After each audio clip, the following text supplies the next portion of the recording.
മാറാവട്ടെ. നമുക്കൊരുപാട് കടമകളും ബാധ്യതകളും ഉള്ളവരാണ്. നമ്മൾ പരസ്പരം അത് ഓർമ്മിപ്പിക്കാറുണ്ട് പലരെയും. ബാധ്യതകൾ മറക്കുന്നവരെ, കടമകൾ മറക്കുന്നവരെയൊക്കെ നമ്മൾ ഓർമ്മപ്പെടുത്തും. അള്ളാഹുവിനോടുള്ള കടമകളുണ്ട്, നബി സല്ലല്ലാഹു അലൈഹി വസല്ലമയോടുള്ള ബാധ്യതകളുണ്ട്, മാതാപിതാക്കളോടുള്ള കടമകളുണ്ട്, ഇണകളോട് മക്കളോടുള്ള കടമകളും ബാധ്യതകളുമുണ്ട്, അയൽവാസികളോടുള്ള ബാധ്യതകളുണ്ട്. അങ്ങനെ ഒട്ടനവധി കടമകളും ബാധ്യതകളും നമുക്കുണ്ട്. അതിൽ പ്രധാനപ്പെട്ട ഒന്നാണ് പരിശുദ്ധ ഖുർആനിനോടുള്ള ബാധ്യത എന്ന് പറയുന്നത്. പ്രധാനമായും 10 ബാധ്യതകൾ പരിശുദ്ധ ഖുർആനിനോട് നമുക്കുണ്ട്. അതിൽ ഒന്നാമത്തെ ബാധ്യത അത് പാരായണം ചെയ്യണം എന്നതാണ്. നമ്മളൊക്കെയും പലതും വായിക്കുന്നവരാണ്, പാരായണം ചെയ്യുന്നവരാണ്.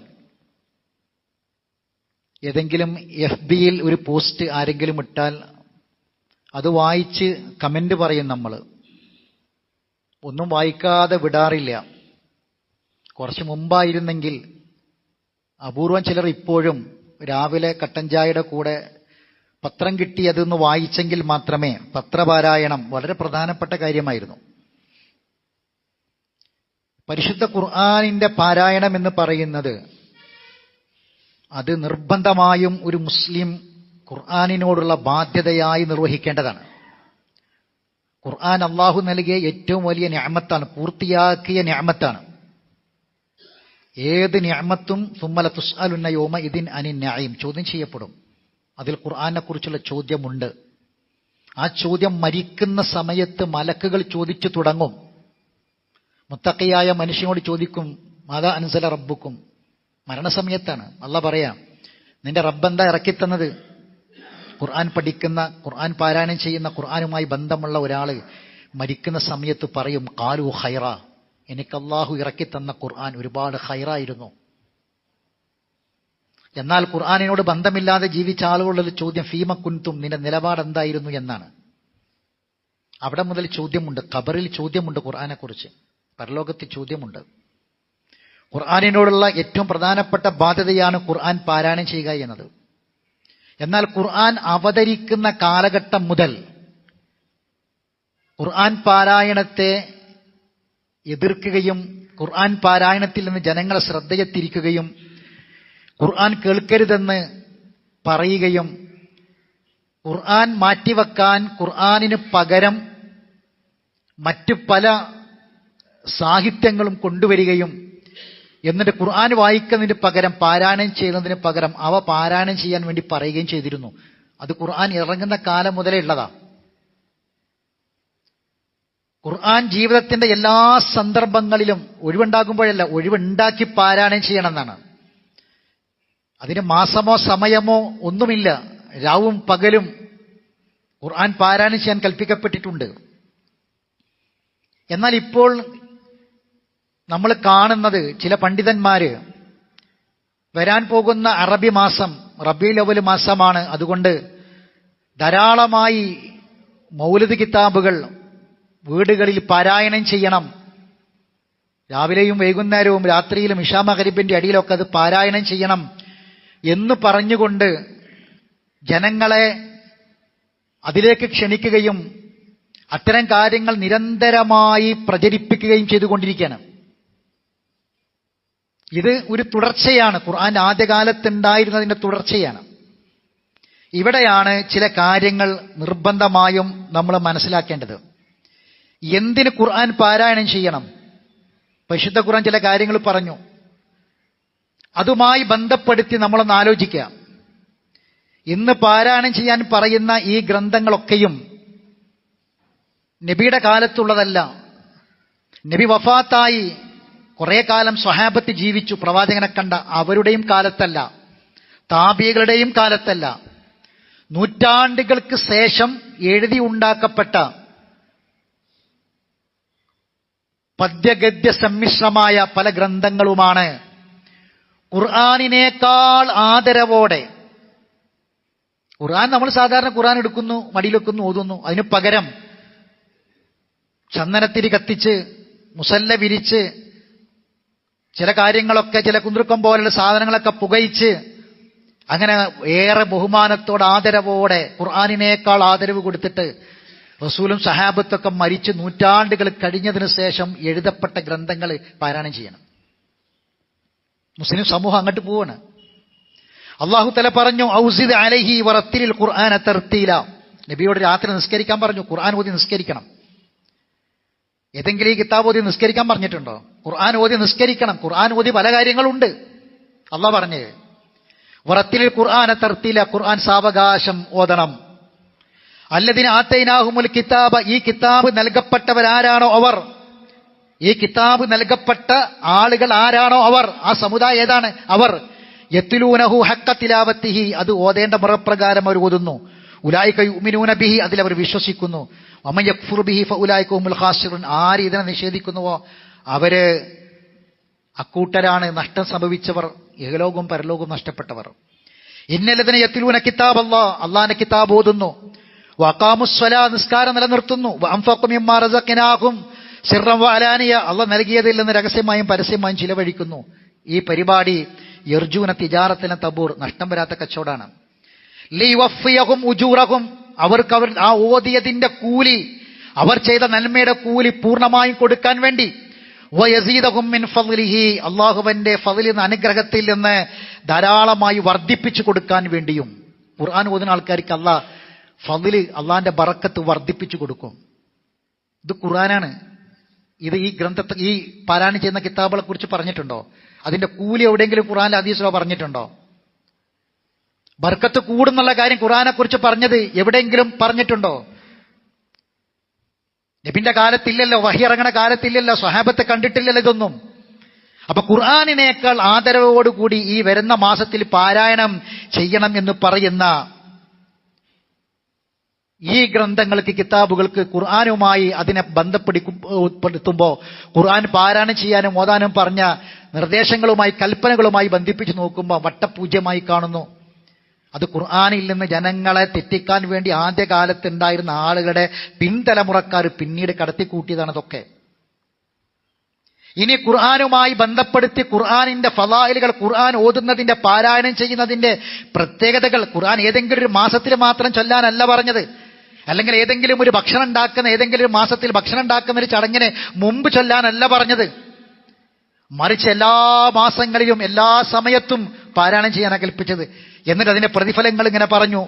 മൻ ഖറഅ ഹർഫൻ മിൻ കിതാബില്ലാഹ് ഫലഹു ബിഹി ഹസനത്തുൻ വൽ ഹസനത്തു ബിഅശ്രി അംസാലിഹാ, ഒരു ഹർഫ് ഓതിയ 10 കൂലി. അലിഫ് ലാം മീം ഓതിയ അലിഫ് ഒരു അക്ഷരവും ലാം ഒരു അക്ഷരം മീം ഒരു അക്ഷരവും, അതിന് 10 കൂലി. ഇരട്ടിയാ. റസൂലുള്ളാഹി സ്വല്ലല്ലാഹു അലൈഹി വസല്ലം പറയാണ്, ഇങ്ങനെ പ്രതിഫലങ്ങൾ പറഞ്ഞു. ഇഖ്റഊ വൽ ഖുർആന ഫഇന്നകും തുഅജറൂന അലൈഹി, നിങ്ങൾക്കതിന്റെ ഗുണങ്ങൾ കിട്ടും, പ്രതിഫലങ്ങൾ കിട്ടും. വകുൽ ഹർഫിൻ അശ്റു ഹസനാത്തിൻ, ഓരോ ഹർഫിന് ഒരു അക്ഷരം. ദാലിക്കൽ കിതാബ്, ദാലിക്ക എന്നുള്ളതൊരു കലിമത്ത, അതിലെ ദാലും അലിഫും ലാമും കഫ് 4 അക്ഷരമുണ്ട്. ഓരോ അക്ഷരത്തിനും പ്രതിഫലമാണ് 10 ഇരട്ടി പ്രതിഫലം. ഖുർആൻ നാളെ പരലോകത്ത് ശുപാർശ പറയുന്നു പറഞ്ഞു. ഇങ്ങനെ എമ്പാടും പ്രതിഫലങ്ങൾ ഖുർആൻ പാരായണവുമായി ബന്ധപ്പെടുത്തി പറഞ്ഞു. എന്താണ് ഇങ്ങനെ പറയാൻ കാരണം? ഖുർആൻ ധാരാളമായി പാരായണം ചെയ്യണം എന്ന് പറഞ്ഞതിന് ചില ഫളായിലുകൾ പറഞ്ഞു, പ്രത്യേകതകൾ പറഞ്ഞു. ഒന്ന്, തൻസീലുൻ മിർ റബ്ബിൽ ആലമീൻ, ലോകരക്ഷിതാവിൽ നിന്ന് ഇറങ്ങിയതാണ്, അള്ളാഹു ഇറക്കിയതാണ്. ഖുർആൻ അള്ളാഹു ഇറക്കിയതാണ്. ഖുർആനിനേക്കാൾ മഹത്വത്തോടുകൂടി ആദരവോടെ പാരായണം ചെയ്യുന്ന ഈ ഗ്രന്ഥം, അത് പാരായണം ചെയ്യുന്ന ആളുകൾ അടക്കം അത് ആരാണ് എഴുതിയതും ആ എഴുതിയ ആൾ ഏത് കൊല്ല ജീവിച്ചതെന്നും ഏത് കാലഘട്ടത്തിലാണെന്നൊക്കെ പറയുന്നുണ്ട്. റസൂലുള്ളാഹി മരിച്ച നൂറ്റാണ്ടുകൾ കഴിഞ്ഞിട്ടാണ്. അപ്പൊ ഖുർആനിന് പകരം ഖുർആനിൽ നിന്ന് ജനങ്ങളെ തിരിക്കുക എന്നുള്ളതാണ്. ഖുർആനിൽ നിന്ന് ജനങ്ങൾ മാറിയാൽ പിന്നെ അവർ വഴികേടിലേക്ക് എത്തി. അപ്പൊ ഖുർആൻ എന്തിന് പാരായണം ചെയ്യുമെന്ന് ലോകരക്ഷിതാവായി അള്ളാഹു ഇറക്കിയതാണിത്. മറ്റേതൊക്കെ മനുഷ്യന്മാർ എഴുതുണ്ടാക്കിയതാ. ഒന്ന് റബ്ബ് ഇറക്കിയ ഗ്രന്ഥമാണ്. രണ്ടാമത്തേത്, ഇതിൽ വ്യാജമായതോ കൃത്രിമമായതോ ഒന്നുമില്ല. ആർക്കും ഒന്നും കൂട്ടിച്ചേർക്കാനോ കൃത്രിമമായതും കള്ളവാർത്തകളില്ല. എന്നാൽ ഇന്ന് ഈ വായിക്കുന്ന മാലക്കിതാബ് എന്തെല്ലാം കള്ളവാർത്തകൾ, കള്ളക്കഥകൾ കൊണ്ട് നിറച്ചതാണ്. അന്ന് വായിച്ചു നോക്കി നിങ്ങൾ, അടിസ്ഥാനമില്ലാത്ത കള്ളക്കഥകൾ. വലൗ തഖവ്വല അലൈനാ ബഅദൽ അഖാവിൽ ലഅഖദ്നാ മിൻഹു ബിൽ യമീൻ തുമ്മ ലഖതഅനാഹു മിൻഹുൽ വതീൻ നബിയെ താങ്കളെങ്ങാനും ഈ ഖുർആനിൽ സ്വന്തം ഇഷ്ടപ്രകാരം ഒരു വാക്കു പറഞ്ഞാൽ വലത് കൈകൊണ്ട് പിടിക്കും, ജീവനാടിയെ ഞാൻ ഛേദിച്ചു കളയും എന്നല്ല പറഞ്ഞു.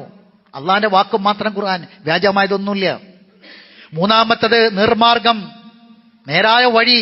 ദാലിക്കൽ കിതാബ് ലാ റൈബ ഫീ ഹുദൽ ലിൽ മുത്തഖീൻ. ഒരു സംശയവും വേണ്ട, ഇതാണ് നേരായ വഴി കാണിക്കുന്ന ഗ്രന്ഥം. മഹത്വമേറിയ ഗ്രന്ഥമാണ് ഖാഫ് വൽ ഖുർആനിൽ മജീദ്. മഹത്വമേറിയ ഒരു ഗ്രന്ഥം എന്ന് പറയാൻ മാത്രമുള്ള വിശേഷണങ്ങൾ ഈ വായിക്കപ്പെടുന്ന ഈ കിതാബുകൾക്ക്, മൗലിദ് കിതാബുകൾക്ക് ഉണ്ടോ?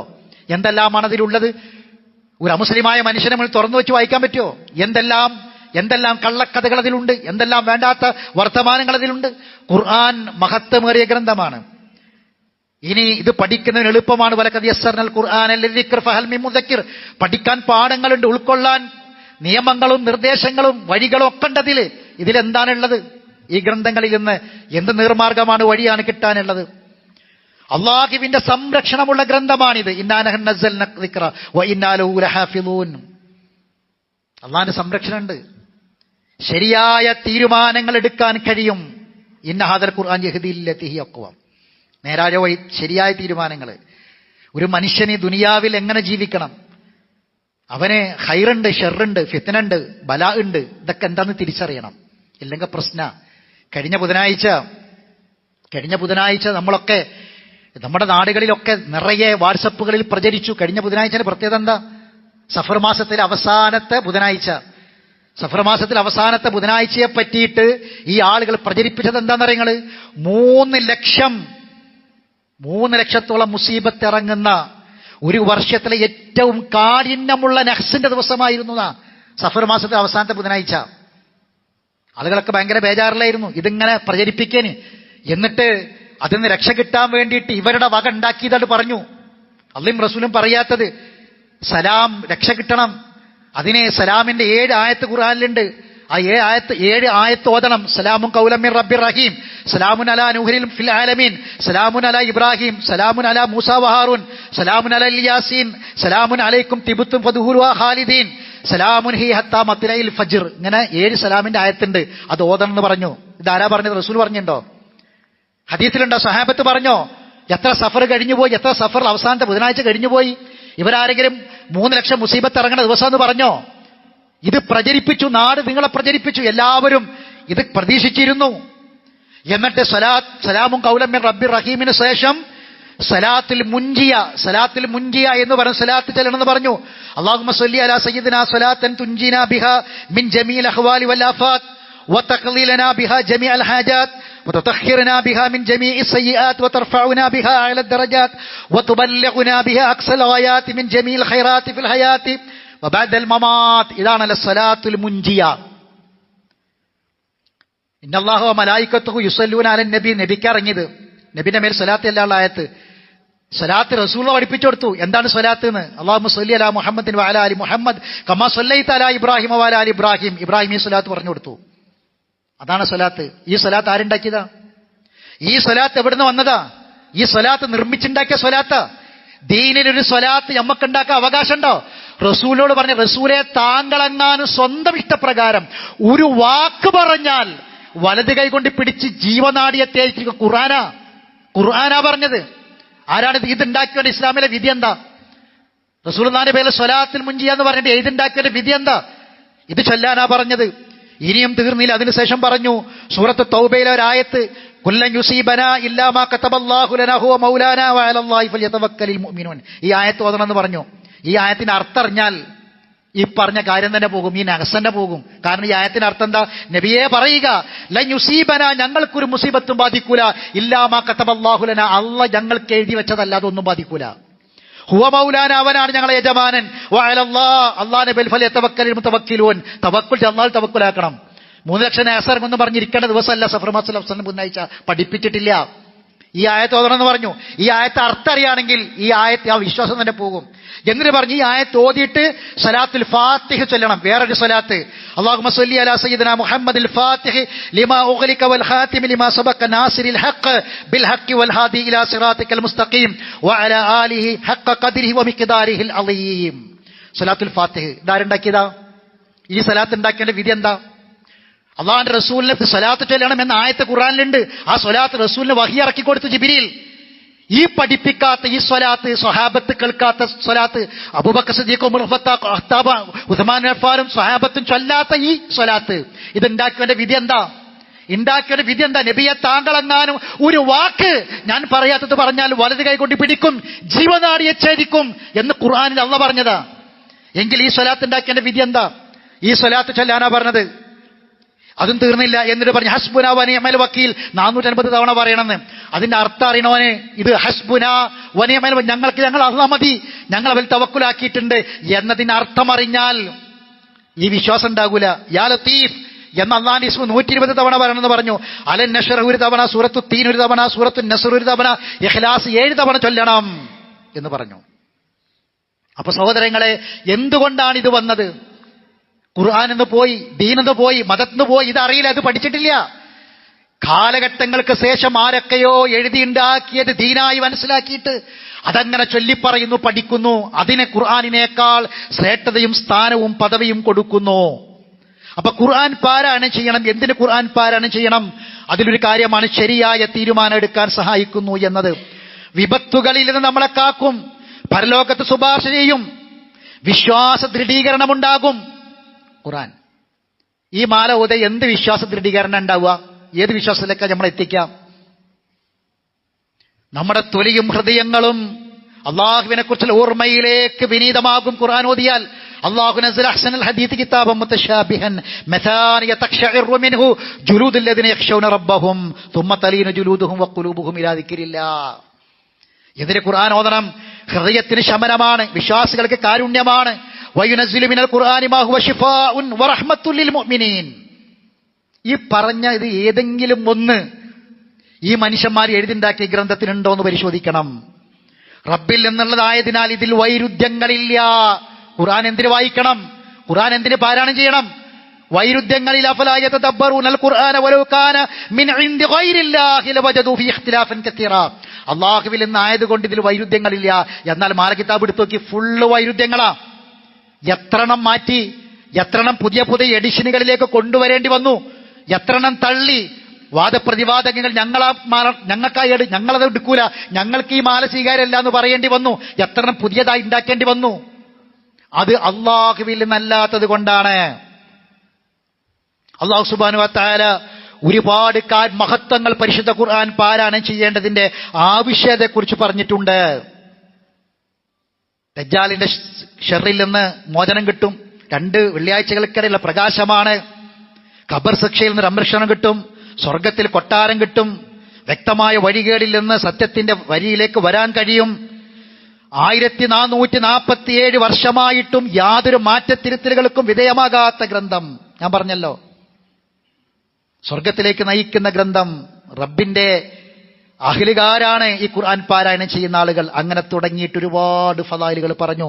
അതുകൊണ്ട് ഖുർആൻ പാരായണം ചെയ്യണം എന്ന കൽപ്പന ശക്തമായി വന്നു. എന്നാൽ ഖുർആനിന്റെ മഹത്വവും ഖുർആനിന്റെ പ്രത്യേകതയുമെല്ലാം തള്ളി അതൊക്കെ ഒഴിവാക്കാൻ വേണ്ടി അക്കാലഘട്ടത്തിൽ തുടങ്ങിയ പ്രവർത്തനം ഇന്നും തുടങ്ങിക്കൊണ്ടിരിക്കുക. അപ്പൊ അതുകൊണ്ട് സഹോദരങ്ങളെ, പരിശുദ്ധ ഖുർആൻ പാരായണം ചെയ്യുന്നവരാവുക. ഒരു സങ്കടകരമായ അവസ്ഥ എന്താന്ന് ചോദിച്ചാൽ, 2 തരം ആൾക്കാരുണ്ട്. ഒന്ന്, ഞങ്ങളിപ്പോൾ മാലയും മൗലൂദും അതൊന്നും ഇല്ല, ആക്ക ഒഴിവാക്കി. മാലയും മൗലൂദും റാത്തിബും ഹദ്ദാദൊന്നും ഇല്ല, ആക്ക നമ്മൾ ഒഴിവാക്കി. ശരി, എന്നിട്ട് പിന്നെ എന്തിന്റെ സ്ഥാനത്ത് അതൊക്കെ വന്നത്? ഇതൊക്കെ വന്നത് ഖുർആന്റെ സ്ഥാനത്താ. എന്നാ പിന്നെ അത് ഒഴിവാക്കിയാ പിന്നെ വേറൊരു സംഗതി എടുക്കാണ്ട്. അതെന്താ? ഖുർആനാണ്. അതെടുത്തിട്ടില്ല. ഖുർആൻ നമ്മൾ എടുത്തില്ല. മറ്റതൊക്കെ ഒഴിവാക്കി എന്ന് പറയും. പക്ഷെ ഖുർആൻ ക്ലാസ്സിൽ നമ്മളെ സാന്നിധ്യമില്ല. ഖുർആൻ ഓതുന്നത് വളരെ കുറവാണ്. ഈ അവസ്ഥയിലേക്ക് നമ്മൾ മാറി. അതുകൊണ്ട് രണ്ടും വേണം. ഖുർആൻ അല്ലാത്ത ഈ സമൂഹത്തിലേക്ക് വന്ന മുഴുവൻ ഇത്തിക്കണ്ണികളെയും പറിച്ചു മാറ്റണം, ഒക്കെ ഒഴിവാക്കി വെക്കണം. ഇത് അള്ളാന്റെ കലാമിലേക്ക് മടങ്ങണം. എന്നിട്ട് ആ കലാം എടുക്കണം, കലാം ഓതണം, പാരായണം ചെയ്യണം. അള്ളാഹുവിന്റെ കലാമാണിത്.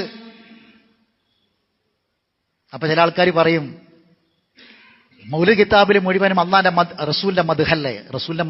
റസൂലിന്റെ മദ്ഹ് ഖുർആനിലുള്ള അത്ര മദ്ഹ് വേറെ ഏതെങ്കിലും കിതാബിൽ ഉണ്ടാവുമോ? ഖുർആൻ മുഴുവനും റസൂലുള്ളാഹിന്റെ മദ്ഹാണ്.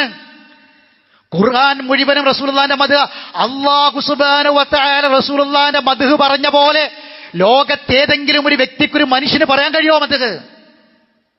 ഖുർആൻ മുഴുവനും അള്ളാഹിന്റെ റസൂലിന്റെ മദ്ഹ, അള്ള പറഞ്ഞ മദ്ഹ്. ആ മദ്ഹിനോളം ഏത് മനുഷ്യൻ പറഞ്ഞാലും വരുമോ? വരൂലല്ലോ. അറബി സാഹിത്യം, അറബി കവിതകൾ, ഗദ്യങ്ങൾ, പദ്യങ്ങൾ അന്ന് ഉണ്ടായിരുന്നൊരു കാലഘട്ടമാണ്. വഹി ഇറങ്ങുന്ന കാലത്ത് റസൂലുള്ളാഹിന്റെ കൂടെ ജീവിച്ചവർ ചില കവിതകൾ പറഞ്ഞപ്പോ റസൂല തിരുത്തിക്കൊടുത്തു. പറയാൻ പാടില്ല എന്ന് പറഞ്ഞു. റസൂല ജീവിച്ചിരിക്കുന്നതിന് നിയന്ത്രിച്ചു റസൂല്. അന്നത്തെ കവികളോളം ഇന്നത്തെ കവികളില്ല, ഒരു കാലത്തുമില്ല. അറബി സാഹിത്യം പഠിക്കുന്ന ഏതൊരു കുട്ടിയും ജാഹിലിയ്യ കാലത്തെ സാഹിത്യം പഠിക്കുക, ജാഹിലിയത്തിലെ സാഹിത്യം പഠിക്കുക. കവിതകളും കഥകളും കവിതകളും ഒക്കെ ജാഹിലിയത്തോളം വലിയ സാഹിത്യമില്ല വേറെ. അന്നുണ്ടായിരുന്ന കവികള് പാട്ടുപാടിയപ്പോൾ റസൂല് പറഞ്ഞു പാടില്ല, ഇത് പറയാൻ പാടില്ല, ഷിർക്കാണ്, തിരുത്തി റസൂല്. അതുകൊണ്ടാണ് ഇപ്പോ നൂറ്റാണ്ടുകൾക്ക് ശേഷം മനുഷ്യന്മാർ എഴുതിണ്ടാക്കിയപ്പോ അതിൽ ഷിർക്കിന്റെ വരികൾ വന്നത്. അള്ളാഹുവിൽ പങ്കു ചേർക്കുന്ന അതികഠിനമായ ഷിർക്കിന്റെ വരികൾ വന്നത്. ആ വരികളാണ് ഓതിക്കൊണ്ടിരിക്കുന്നത്. അത് ഈ മാലകൾ കടന്നു വന്നത് അതുകൊണ്ടാണ്. റസൂലിന്റെ മദ്ഹ് പറഞ്ഞു. റസൂലിന്റെ വ്യക്തിത്വം വഇന്നക ലഅലാ ഖുലുഖിൻ അദീം, റസൂലിന്റെ വ്യക്തിത്വമാണ്. റസൂലിന്റെ വ്യക്തിത്വം കുടുംബ ഉസ്വത്തുൻ ഹസനയാണ്. റസൂലിനെ പ്രശംസിച്ചു വാഴ്ത്തി അബ്ദ് എന്നാണ്. യാ മുഹമ്മദ് എന്നൊരു വാക്കുപോലും ഖുർആനിലില്ല, അള്ളാഹ് വിളിച്ചിട്ടില്ല. അബ്ദ് എന്നാണ്, എന്റെ അടിമ എന്നാ പറഞ്ഞത്. റസൂലുള്ളാഹി സ്വല്ലല്ലാഹു അലൈഹി വസല്ലം മദ്ഹാണ് ഖുർആനിൽ മുഴുവൻ. റസൂലുള്ളാഹിന്റെ വ്യക്തിത്വം, കുടുംബജീവിതം മാതൃകയാണ്. ഈ കിതാബിൽ എന്ത് മാതൃക ആർക്കുള്ളത്? ഈ ഖുർആന് പകരം എടുത്തു വെക്കുന്ന ഈ ആദരവോടുകൂടി കേൾക്കുന്ന ഈ ഗദ്യവും പദ്യവുമുള്ള ഈ വരികളിൽ എന്ത് മാതൃകയുള്ളത്? ആലോചിക്കണ്ടേ? ഖുർആനിൽ നബിയുടെ കുടുംബത്തിന്റെ കഥ പറഞ്ഞു, കുടുംബജീവിതത്തിന് സമാധാനം സന്തോഷം പറഞ്ഞു. ഒരു വീട്ടിൽ ഖുർആൻ ഓതണമെന്ന് പറഞ്ഞു. ലാ തജ്അലു ബുയൂതകും മഖാബിറ, വീടിനെ ഖബർസ്ഥാനാക്കരുത്. എന്താണ് അതിന്റെ വിശദീകരണം? വീടിനെ ഖബർസ്ഥാനാക്കരുത് പറഞ്ഞാൽ ഖുർആൻ ഓതാത്ത സ്ഥലമാക്കരുത്. ഖുർആൻ ഓതാൻ പാടില്ലാത്ത സ്ഥലമാണ് ഖബർസ്ഥാൻ.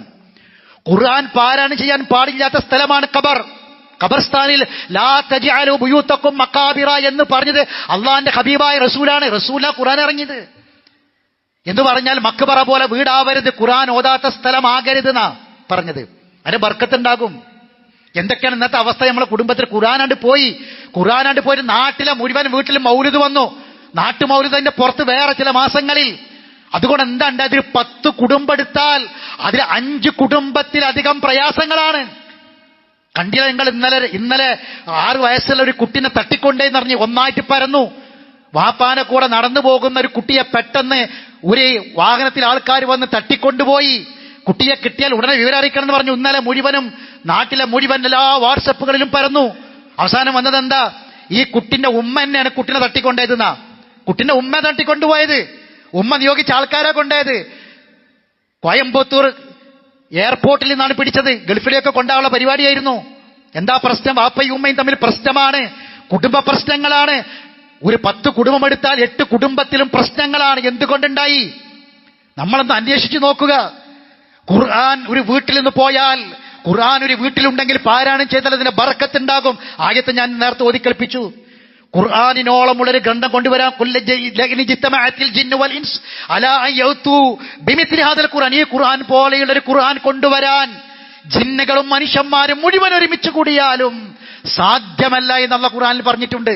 എന്നിട്ട് ആ ഖുർആനിനോളം മഹത്വമുള്ളത് എന്ന് പറഞ്ഞിട്ടാണ് നേരത്തെ പറഞ്ഞതുപോലെ ഓരോ പള്ളിയുടെ മിഹ്റാബുകളിൽ, ഷറഫാക്കപ്പെട്ട മിഹ്റാബുകളിൽ വെച്ചിട്ട് വളരെ ആദരവോടുകൂടി ഇത് ഓതുന്നത്. അതിന്റെ 1% നമ്മളെ സമൂഹം ഖുർആന് കൊടുക്കേണ്ട സ്ഥാനം, പദവി, അതിന്റെ 1% ആദരവ് അല്ലാഹുവിന്റെ കലാമായ ഖുർആന് ജനങ്ങൾ കൊടുക്കുന്നുണ്ടോ എന്ന് നമ്മൾ ആലോചിക്കണം. അതുകൊണ്ട് സഹോദരങ്ങളെ, റസൂലുള്ളാഹി സ്വല്ലല്ലാഹു അലൈഹി വസല്ലം വഫാത്തായതിനു ശേഷം ജനങ്ങൾ ഇങ്ങനെ പലതും നൂറ്റാണ്ടുകൾക്ക് ശേഷം ഉണ്ടാക്കി. അതിന്റെ പിന്നാലെ പോയി. ജൂതന്മാർ അതിന്റെ പിന്നിലുണ്ട്, സിയോണിസ്റ്റുകൾ അതിന്റെ പിന്നിലുണ്ട്. ഇസ്ലാമിൽ നിന്ന് ജനങ്ങളെ കൊണ്ടുപോകാൻ ഒരേ ഒരു മാർഗ്ഗമേ ഉള്ളൂ. അതെന്താ? ഖുർആനിൽ ജനങ്ങളെ തടയുക എന്നതാണ്.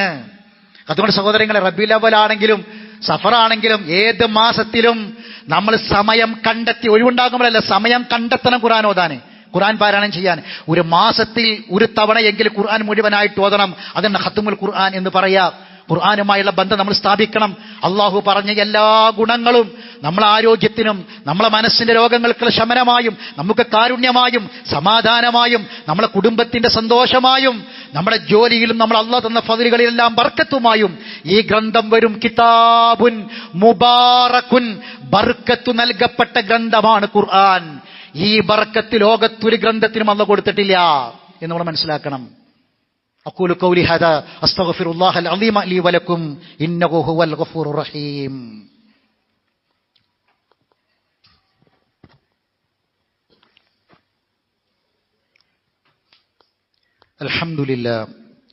അൽഹംദുലില്ലാഹി റബ്ബിൽ ആലമീൻ വസ്സലാത്തു വസ്സലാമു അലാ അഷ്റഫിൽ അംബിയാഇ വൽ മുർസലീൻ നബിയിനാ മുഹമ്മദിൻ വഅലാ ആലിഹി വഅസ്ഹാബിഹി അജ്മഈൻ. അമ്മാ ബഅദ്.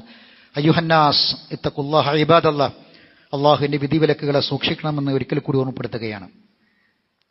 വരുന്ന ഞായറാഴ്ച സഫർ 29 അന്ന് മാസം കണ്ടാൽ തിങ്കളാഴ്ച റബീഉൽ അവ്വൽ ആരംഭിക്കുന്നു. അപ്പൊ അങ്ങനെ ആരംഭിക്കുകയാണെങ്കിൽ സുന്നത്ത് നോമ്പെടുത്ത് സുന്നത്ത് കൊണ്ട് തുടങ്ങാം. അതാ ചെയ്യേണ്ടത്. അൻ അബീ ഖതാദത്തുൽ അൻസാരി അൻ റസൂലുള്ളാഹി സ്വല്ലല്ലാഹു അലൈഹി വസല്ലം സുഇല അൻ സൗമിൽ ഇത്നൈൻ. തിങ്കളാഴ്ച നോമ്പിനെ കുറിച്ച് ചോദിക്കപ്പെട്ടപ്പോൾ റസൂൽ പറഞ്ഞു, ഫീഹി ഉലിത്തു വഫീഹി ഉൻസില അലയ്യ. അന്നാണ് ഞാൻ ജനിച്ചത്, അന്നാണ് എൻ്റെ മേൽ ഖുർആൻ ഇറക്കപ്പെട്ടത് തുടങ്ങിയത്. അപ്പോൾ ഇൻഷാ അല്ലാഹ് മാസം കാണുകയാണെങ്കിൽ തിങ്കളാഴ്ച നോമ്പ് നോറ്റ് നോമ്പ് സുന്നത്ത് നോമ്പ് എന്ന സുന്നത്ത് എടുത്ത് റസൂലുള്ളാഹിന്റെ സുന്നത്തിനെ പിൻപറ്റുക. അതാണ് നമ്മൾ ചെയ്യേണ്ടത്. തിങ്കളാഴ്ച നോമ്പ് വയറ് നിറയെ തിന്ന് ആഘോഷിക്കാനുള്ള തെളിവല്ല തിങ്കളാഴ്ച നോമ്പ്. നബി സല്ലല്ലാഹു അലൈഹി വസല്ലമ ജനിച്ചത് തിങ്കളാഴ്ചയാണ് എന്ന ദിവസം ആഘോഷിക്കാനല്ല, മറിച്ച് റസൂലുള്ളാഹി പഠിപ്പിച്ചത് അന്ന് നോമ്പ് വെക്കാനാണ്. അതാണ് തിങ്കളാഴ്ച നോമ്പിനെ കുറിച്ച് ചോദിച്ചപ്പോൾ ഞാൻ ജനിച്ച ദിവസമാണ് എന്ന് പറഞ്ഞത്. ഇൻഷാ അല്ലാഹ് ഇന്ന് ഈ വർഷത്തെ റബീഉൽ അവ്വൽ 1 അങ്ങനെ നബി സല്ലല്ലാഹു അലൈഹി വസല്ലമ റബീഉൽ അവ്വൽ 1-ാം തീയതി 1-ാമത്തെ ദിവസം തന്നെ തിങ്കളാഴ്ച, ആ തിങ്കളാഴ്ച റസൂൽ ജനിച്ച ദിവസം, റസൂലുള്ളാഹി സ്വല്ലല്ലാഹു അലൈഹി വസല്ലം ജനിച്ച ആ മാസത്തിൽ സുന്നത്ത് നോമ്പ് അനുഷ്ഠിക്കുക. എല്ലാ തിങ്കളാഴ്ചയും സുന്നത്ത് നോമ്പ് അനുഷ്ഠിക്കുക. അപ്പം എല്ലാ മാസം 12 മാസവും നബി സല്ലല്ലാഹു അലൈഹി വസല്ലം ജനിച്ച ആ സംഗതിയോടുള്ള റസൂലുള്ള പറഞ്ഞ സുന്നത്ത് നടപ്പിൽ വരുത്താൻ പറ്റും. ബാക്കിയുള്ള ജാഥയും ഘോഷയാത്രയും ബിരിയാണി കയറ്റലും ചെമ്പ് പൊട്ടിക്കലും ബാക്കിയുള്ള തുടങ്ങിയിട്ടുള്ള മുഴുവനും അതൊക്കെ പിന്നീട് ആൾക്കാർ പല താല്പര്യങ്ങൾക്ക് വേണ്ടി ഉണ്ടാക്കിയതാണ്. അള്ളാഹിന്റെ റസൂലിന്റെ കൂടെ സ്വഹാബത്തിന്റെ കൂടെ ശുഹദാക്കളെ കൂടെ സ്വർഗത്തിൽ കടക്കണോ, സ്വർഗത്തിൽ പോണോ, അവർ ജീവിച്ച പോലെ ജീവിക്കുക. അവർ ചെയ്യാത്ത ഒന്നും ദീനായി ചെയ്യരുത്. ദീന് പൂർത്തിയാക്കിയതാ, ഈ മതം പൂർത്തിയാക്കിയതാ. ബസ്സിൽ പോണതും കാറിൽ പോണതും ബിരിയാണി നിന്നൊക്കെ ദുനിയാവിന്റെ കാര്യമാണ്, അതിലേക്ക് ചേർത്തല്ല പറയേണ്ടത്. മതം പൂർത്തിയാക്കി, ദീന് പൂർത്തിയാക്കി. അതുകൊണ്ട് ഭക്ഷണം ബിരിയാണി തിന്നാലും അന്ന് കാരക്ക തിന്നാലും ബിസ്മി ചൊല്ലി തന്ന മതത്തിന്റെ നിയമ, അത് പാലിക്കണം. അന്ന് ഒരു പുതിയ ഇന്നില്ല മൊബൈൽ, അന്ന് മൊബൈൽ, ഇന്ന് മൊബൈലുണ്ട്. പക്ഷെ മൊബൈൽ അന്ന് പറഞ്ഞ നിയമങ്ങളൊക്കെ ഇന്ന് പാലിക്കണം. നമ്മളെ കയ്യിൽ എന്ത് ഇൻഫർമേഷൻ ഉണ്ടെങ്കിലും ടെക്നോളജി ഉണ്ടെങ്കിലും അന്ന് റസൂലുള്ള പറഞ്ഞിട്ടുണ്ട് നിയമങ്ങൾ പാലിക്കാൻ, അതൊന്നും പാലിക്കണം. അത് ഏത് നിയമങ്ങളും അങ്ങനെ തന്നെ. മതം പൂർത്തിയാക്കിയിട്ടുണ്ട്, അതിൽ നമ്മളെ വക ഒന്നും കൂട്ടിച്ചേർക്കാൻ പറ്റൂല. അതുകൊണ്ട് ഇമാം മാലിക് പറഞ്ഞു, റസൂലുള്ള വഫാത്താകുമ്പോൾ എന്താണോ ദീന് അതാണ് ഖിയാമത്ത് നാൾ വരെ ദീന്.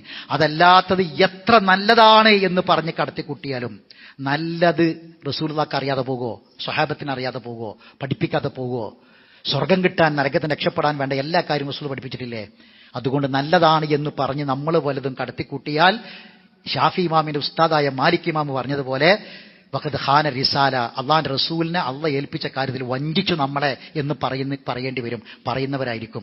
കാരണം ഒരു നന്മയും നമുക്ക് പഠിപ്പിക്കാതെ പോയിട്ടില്ല.